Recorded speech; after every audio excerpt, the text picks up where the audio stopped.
Elections దగ్గర పడ్డాయండి. ఎట్లా ఉండబోతుంది? జనాల ఆలోచనలో ఏమైనా మార్పు వచ్చిందంటారా? లేకపోతే ఇంకా అదే పాత మోస పద్ధతిలోనే మా జగన్ అనుకునే పరిస్థితి ఉందంటారా? ఏమి మీరు అబ్జర్వ్ చేసిందేంటి? ఎలా ఉంది? అసలు జగన్ అనే పేరు మర్చిపోయారండి ఆంధ్ర రాష్ట్ర ప్రజలు. జగన్ గారికి ఇంకొక పేర్లు ఏమేమి పెట్టారంటే పిచ్చోడు, సైకో, శాడిస్టు, 420 ఈ పేర్లతోనే పిలుస్తున్నారు. మేము వెళ్ళి జగన్ సీఎం ఏంటమ్మా? జగన్ కాదు కదా మనకు సీఎం. ఓ పిచ్చోడు, ఒక సైకో, ఆయన కదా మనకు సీఎంగా ఉంది అని అంటున్నారు. సో జగన్ అనే పేరు ఎప్పుడో మర్చిపోయారు జనాలు.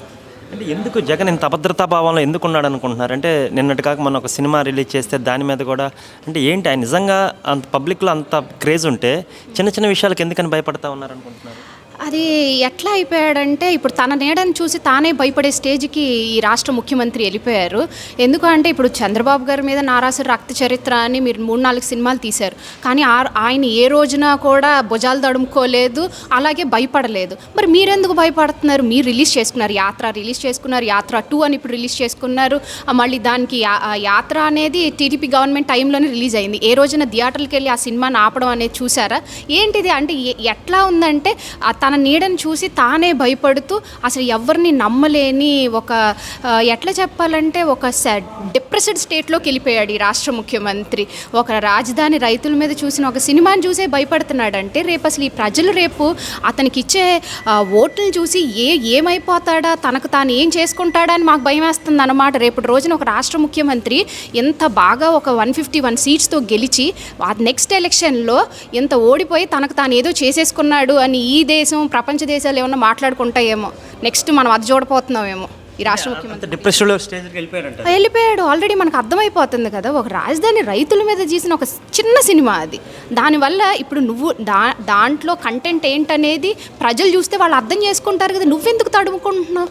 నీ భుజాలు ఎందుకు తడుముకుంటున్నారు? మీరు మీ మంత్రులు, మీ ఎమ్మెల్యేలు, మీరందరూ ఎందుకు ఎంత సీన్ చేస్తున్నారు? మీరు ఒక యదవలని, మీరు అసలు దేనికి పనికిరానళ్ళని జనాలకు ఆల్రెడీ అర్థమైపోయింది. మీరు ఇంకెట్లాంటి చిన్న అన్నీ కూడా చేసుకుంటూ వెళ్ళండి. సినిమాలు ఆపేసేయండి, రేపటి రోజు నీకు ఏదైనా చేసేసేయండి. ఒక పక్కనేమో మావాడు ఎలివేషన్ ఇస్తూ ఉంటారు, మావాడు సింహం సింగిల్గా వస్తుంది. మరి ఇంకో పక్కన వాళ్ళు చేసే పనులు చూస్తుంటేనేమో గ్రామ సింహం లాగా ఉంది. అంతే కదా, గ్రామసింహం అంటే కూడా దానికి కూడా పాపం విలువ పోతుందండి. గ్రామసింహం చాలా విలువైంది అనమాట. ఆ కృతజ్ఞత ఉంటుంది అనమాట. దానికి ఉన్న కృతజ్ఞత మనుషులకు కూడా ఉండదు. కాబట్టి ఆ పేరుతో అతన్ని దయచేసి పోల్చొద్దు. తను పోల్చడానికి మాకు కూడా కొంచెం ఏంటంటే అన్నీ అడ్డొస్తున్నాయి అన్నమాట. వాళ్ళు మాట్లాడినట్టు మేము అంత వల్గర్గా అంత చీప్గా మాట్లాడలేము. గుండెపోటుని గొడ్డలిపోటుగా చేశారు అన్నీ. అసలు ప్రతి తప్పు మీతోనూ మీ చుట్టూ పెట్టుకుని అసలు ఎవరి మీద బురద జల్లుదాం అనుకుంటున్నారు? మీరు ఆ పద్ధతిలో నుంచి ఇంకా మారరా? ఫస్ట్ ఏంటి ఒక సీఎంగా అయిన దగ్గర నుంచి, ఒక సీఎంగా అయ్యిందే మొత్తం ఒంటి మీద బురదతో నువ్వు సీఎంగా అయ్యావు. ఆ బురదని మొత్తం నీ శాఖ మంత్రులకు అప్పచెప్పావు. ఈ రాష్ట్రానికి 5 ఏళ్ళు అంటించావు. ఇంకేం చేద్దాం అనుకుంటున్నావు? ఆ బురదని కడుక్కోవడానికి నువ్వు ప్రయత్నం చేయలేదు. ఆ బురదని ప్రతి ఒక్కడికి అంటించేసి వదిలేసావు. అది కనీసం ఇప్పుడు చూస్తూ ఉంటే కనీసం ఎలక్షన్లో కంటెస్ట్ చేయడానికి కూడా భయపడిపోయి ఎవరో ముందుకు రాని పరిస్థితి స్వయంకృతాప్రదం కాదండి ఈ స్టేజ్కి రావడం? 100% అండి, 100%. ఈ దేశ చరిత్రలో ఆనాడు అన్న నందమూరి తారక రామారావు గారికి ఈ ప్రజలు అంత మ్యాండటరీ ఇచ్చారండి. ఆ తర్వాత ఇచ్చిన ఈ జగన్మోహన్ రెడ్డి అభివృద్ధి అనే ఒక మంత్రంతో నువ్వు ముందుకెళ్ళినట్టయితే నిన్ను ఈ రాష్ట్ర ప్రజలు గుర్తుంచుకునేవాళ్ళు. నువ్వేం చేసావు? విధ్వంసం, కోల్చటం, అన్యాయాలు చేయడం, అక్రమాలు చేయడం, మాఫియాలు చేయడం, ప్రజల్ని కొట్టడం, ప్రజల్ని సొంత బాబాయిని చంపేశావు. సొంత తల్లి పనికిరాదు, సొంత చెల్లి పనికిరాదు, నీకు ఎవరి పనికి వస్తారు? నువ్వు దేనికి ఏం చేద్దాం అనుకున్నావు? నా అక్క చెల్లెమ్మలు అంటావు, నా అవ్వతాతలు అంటావు, నా మేనల్లు, నా మేనకోడళ్ళు అంటావు.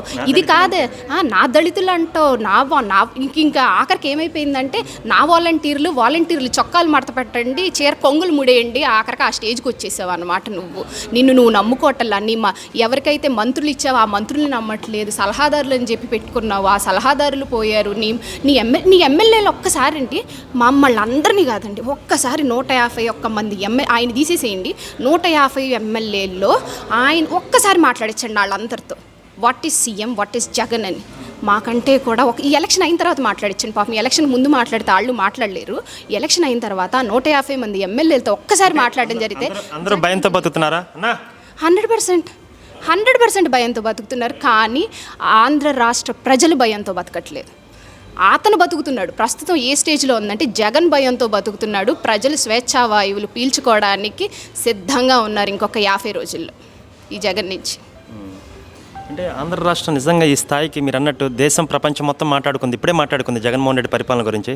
భవిష్యత్తులో ఆయన చేసుకున్న కార్యక్రమాలు అనేది చరిత్రలో నిలిచిపోతాయి అంటారా ఒక వరస్ట్ సీఎంగా? అసలు చెప్తున్నాను కదండి, ఎలా అయితే మా ప్రజలకి చాలా షార్ట్ మెమరీ అండి, చాలా షార్ట్ మెమరీ ఉంటుంది. కానీ కొన్ని ఎట్లా అంటే మంచి చెడు అనేవి మాత్రం బాగా గుర్తుంటాయి వాళ్ళకి. మంచి చేసిన వ్యక్తి గురించి కూడా తరతరాలు చెప్పుకుంటారు, అదేవిధంగా చెడు చేసిన వ్యక్తి గురించి కూడా ఎందుకంటే వాడిలా మనం ఉండకూడదని చెప్పుకుంటారు, ఆయనలా మనం బతకాలని చెప్పుకుంటారు. కాబట్టి ఈ జగన్ చేసిన విధ్వంసాల గురించి, అరాచకాలు ఒక సీఎం ఎంత వర్స్ట్ పరిపాలన, ఎంత చండాలంగా ఒక చిన్న పిల్లడు స్కూల్ గోయింగ్ కిడ్ని అడిగినా చెప్తాడు. ఇవాళ మీరేమో ఇలా అంటున్నారు, టీడీపీ ఫేవరెట్స్ అందరూ కూడా ఇట్లా మాట్లాడుతున్నారు. Come to the other side, వాళ్ళ వైపు నుంచి వస్తే నెక్స్ట్ మళ్ళీ మా ఓడే సింహం సింగిల్గా వస్తుంది, మళ్ళీ మేమే సీఎం అవుతాము 175. అంటే ఏంటంటారు ఇవన్నీ? జనాలను పిచ్చోళ్ళు చేయటం లేకపోతే వాళ్ళు పిచ్చోళ్ళు అయిపోయారంటారా? అంటే ఇప్పుడు ఏంటంటేనండి, మేకపోతు గాంభీర్యం ప్రదర్శిస్తున్నారన్నమాట. జగన్తో సహా మొత్తం వైఎస్ఆర్సీపీ క్యాడర్ కూడా ఒక మేకపోతు. వాళ్ళకి 100% తెలుసు మేము ఓడిపోబోతున్నామని వాళ్ళకి తెలుసు.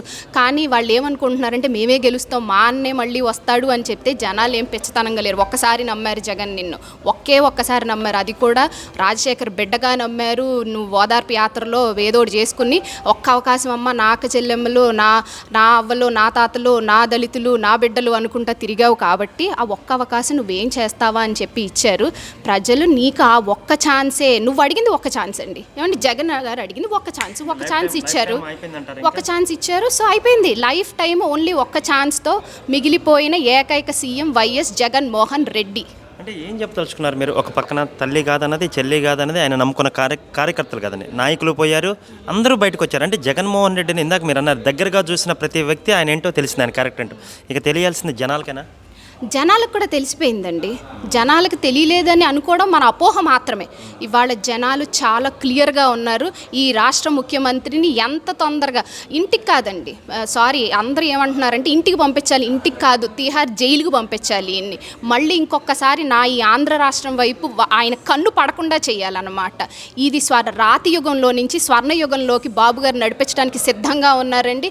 ఇది జరిగేది రేపు ప్రజలు తమ ఓటుతో సమాధానం చెప్పడానికి సిద్ధంగా ఉన్నారు. రాతి యుగం నాటి కాలంలో కూడా బహుశా ఇలా చేసి ఉండరేమో కదా, బ్రిటిష్ రూలింగ్లో కూడా ఇంత సెక్యులర్, ఇంత ఇదిగా. రాతి యుగంలో కూడా రాళ్ళని దాన్ని ఏమంటారు, ఒక కట్టడాలుగా మలచాలని చూశారండి. రాతి యుగంలో కూడా ఉన్న రాళ్లతోనే కట్టడాలు కడితే ఈయనేం చేస్తున్నాడంటే ఉన్న కట్టడాలని కూల్చుకుంటా పోతున్నాడు అన్నమాట. ఒక కంపెనీని తీసుకురాడు, ఒక ఎంఎన్సీస్ కానీ ఏది అనేది పక్కన పెట్టండి. అభివృద్ధి చేయకపోతే కొన్నిసార్లు పరిస్థితులు బట్టి చెప్పచ్చు. కానీ ఇప్పుడు రేవంత్ రెడ్డి సీఎం అయ్యాడు, హీ విల్ కంటిన్యూ. కేసీఆర్కి అతనికి ఇద్దరికి పర్సనల్ రైవలరీ ఉంది. అయినా సరే ఎక్కడ ఆయన చేసినట్ని. కానీ ఈవెంట్ ఒక ఇండియాలో ఉన్నటువంటి ఆంధ్రప్రదేశ్ తప్ప ఇంకెవరు ఇలాంటి పరిస్థితి సాహసం చేయలేదు కదా. అదేనండి, మాకు ఒకటే అర్థం కాదు అసలు, నీకు దరిద్రంగా దౌర్భాగ్యం ఏమంటే ఒకటే చెప్తున్నామండి. ఈ ఎలక్షన్ భావ స్వేచ్ఛకి, భావ ప్రకటనకి జరుగుతున్న ఆఖరి ఎలక్షన్ అండి.